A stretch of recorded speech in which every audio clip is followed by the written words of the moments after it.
My advocacy focuses on prioritizing prevention, intervention, control, and eradication of diseases and levels of prevention of controlled efforts. Our health status has always been the most important and toughest issues that needs direct attention, for we always consider that our health is wealth that serves as foundation of our daily living and wellness.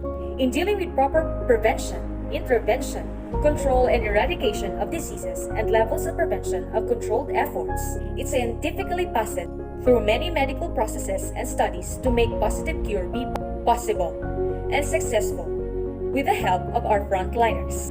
Before diseases knock us, the ideas on how we prioritize prevention, intervention, and control and eradication of diseases will help us and keep us from vulnerability. To give proper remedies, the different levels of prevention are being presented to us. The primary, secondary, and tertiary prevention. Primary prevention. This prevention aims to prevent disease or injury before it ever occurs.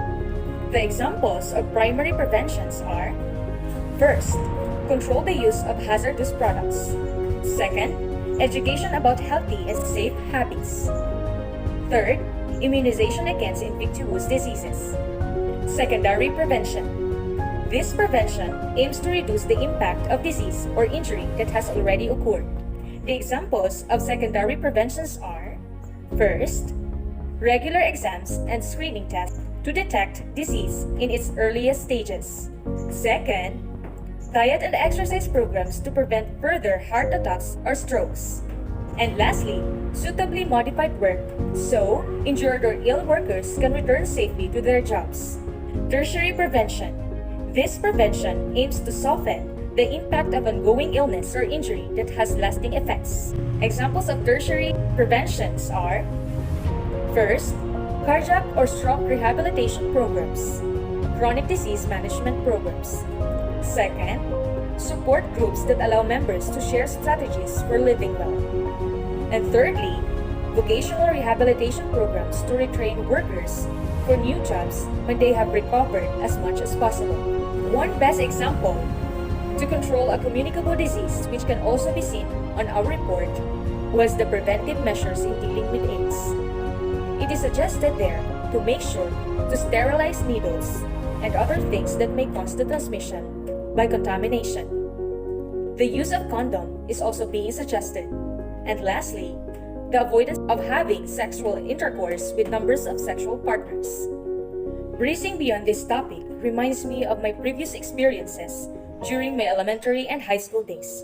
We are always being taught and reminded by our educators on how to avoid diseases through different ways of preventions and medical tips to stay safe and healthy. I also realized that as a concerned individual, gaining meaningful ideas about prevention, intervention, and controlling diseases, I have the responsibility to share and stand as a role model to everyone who both aware and unaware of these things. I do have a voice to speak as one in a million through this advocacy. I also realize that I may not be a physician, a nurse, or a doctor, yet this enough awareness I gain can make a massive change if shared. As a future physical educator, we practice healthcare and preventive measures to stay away from diseases. Proper and regular exercise, good eating habit, preferably nutritious foods like vegetables and fruits, rich in protein, carbohydrates, potassium, and vitamins are encouraged. And healthy lifestyle is the key. We must also see to it to stay hydrated. We encourages everyone to be holistically rounded individual through recreations, sports, arts, and other helpful activities. In our daily life, we may encounter different kinds of diseases, just like flu, heart failure, cancer, unintentional injuries, respiratory disease, stroke, Alzheimer's disease, diabetes, influenza, and pneumonia. These are just some of the leading ones who almost took a lot of lives due to their severe situations. To lessen the losses, let us embrace different kinds of interventions. What are they? Let me start it to the basic unit of our community, which is our homes. Proper parenting to the children help them feel the sense of belongingness, and recharge their daily need of love and tender care.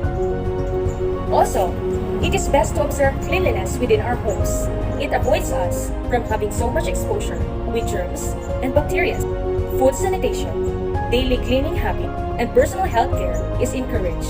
To properly address our medical needs, it is best to have at least regular meet or check-up with a physician, whether it is public or private. As one with the community, let us influence each other and continuously build our healthy relationship to strengthen our mental and emotional state. Tiny act of kindness can move hearts. Being socially active can also make more ideas on how to address the problems of the majority.